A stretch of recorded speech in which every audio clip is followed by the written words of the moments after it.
Aipo Yalune, welcome back to Kalyani Jalas One Kingdom channel. Today I would like to share with you how to use a gathering food for sewing machine. As you can see there are two pressure food for the gathering. So you can use one of them. It will fit on the industrial machine. So very easy to use it.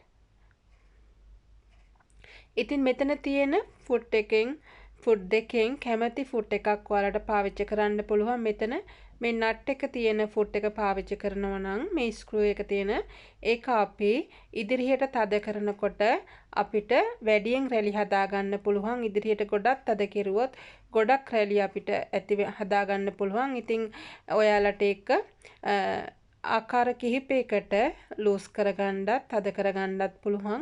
ඉතින් එහෙම කරගෙන හදාගත්ත මේ sample තමයි මෙතන තියෙන්නේ.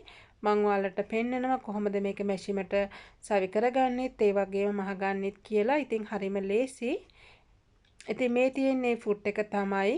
මෙතනදී අපි මේ පොඩි ස්ක්‍රූ එකක් තියෙන පිටිපස්සේ ඒක ඉදිරියට අපි කරකවනකොට ඔයාලට පුළුවන් මෙන්න මේ විදිහට එහෙට මෙහෙට මේක අරගන්න පුළුවන්. ගොඩක් පිටිපස්සට අරගන්න එපා. එතකොට රැලි ගොඩක් අඩුවෙන් තමයි අපිට හදාගන්න පුළුවන්. ඉතින් ඔයාලට මේක ඉදිරියට හොඳින් තද කරනකොට ගොඩක් රැලි ඇතිව හදාගන්න පුළුවන් ඔයාලා පාවිච්චි කරන රෙදි ප්‍රමාණය. ඉතින් ඔයාලා සාමාන්‍යයෙන් පාවිච්චි කරන රෙගුලර් ෆුඩ් එක අයින් කරලා මේ විදිහට ඔයාලට පුළුවන් මේ gathering food එක ඔයාලගේ industrial sewing machine එකට හයි කරගන්න.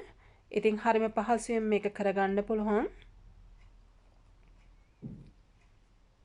ඒ වගේම මෙතනදී ඔයාලා මම කලින් කිව්වා වගේ මේ ස්ක්‍රූ එකෙන් තමයි මේක ඇඩ්ජස්ට් කරගන්න ඕනේ. මම මේක ටිකක් බුරුලට තමයි මෙතනදී හදාගත්තේ. දැන් මම මේ බුරුලට කරගන්නකොට මට ගොඩාක් රැලි හදාගන්න බැහැ. මං ආකාර තුනකට ඔයාලට පෙන්නනවා.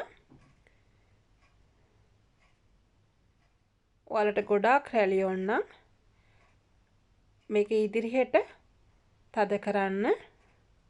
සාමාන්‍ය විතර රැලි ඕන නම් ඔයාලා ඉදිරියට ගොඩාක් තද කරන්න නැතුව සාමාන්‍ය විදිහට තද කරගන්න. ඉතින් ඔයාලට ඒක ලේසියෙන්ම තේරුම් ගන්න පුළුවන්.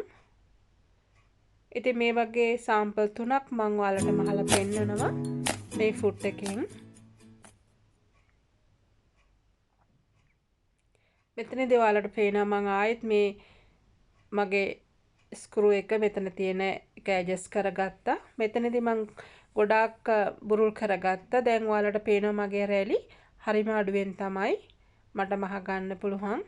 දැන් මම ඔයාලට පෙන්නනවා මේ මෙතන තියෙන පොඩි මේ ස්ක්‍රූ එක ගොඩක් හොඳින් ඉදිරියට තද කරලා මේ බලන්න. දැන් මම මේක ඉදිරියට තද කෙරුවා. දැන් ඔයාලට මේ විදිහට තද කරපුවම හොඳින් ඔයාලගේ රෙදි කොටස රැලි කරගන්න පුළුවන්. ඉතින් මේ ෆුඩ් එකේ තියෙන විශේෂත්වය තමයි ඔයාලට මේ විදිහට ඇඩ්ජස්ට් කරගෙන ඔයාලට කැමති විදිහට හදාගන්න පුළුවන්. ඒ වුණාට මම ඊළඟට පෙන්නන ඒ gathering food එකෙන් ඔයාලට එකම ප්‍රමාණයකට තමයි රැලි කරගන්න පුළුවන්. ඒකෙදි මේ වගේ වෙනස් කරගන්න බෑ. ඉතින් මේ තියෙන්නේ අපි හදාගත්තේ සාම්පල් මම කලිනුත් ඔයාලට පෙන්නුවා.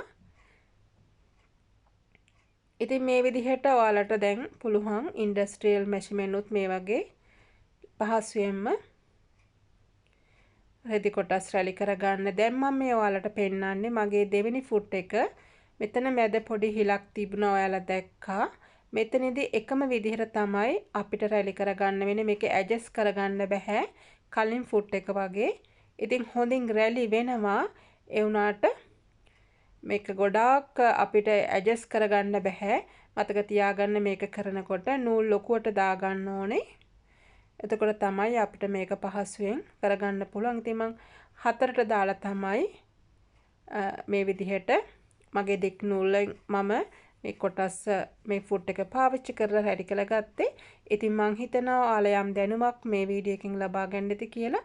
anything වෙනද වගේම like කරන්න, share කරන්න අමතක කරන්න එපා.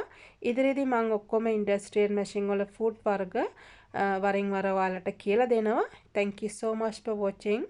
Take care. Bye bye. ඉතින් ඔයාලා හැම දිනාටම ගොඩක් ස්තුතියි. ආයුබෝවන්.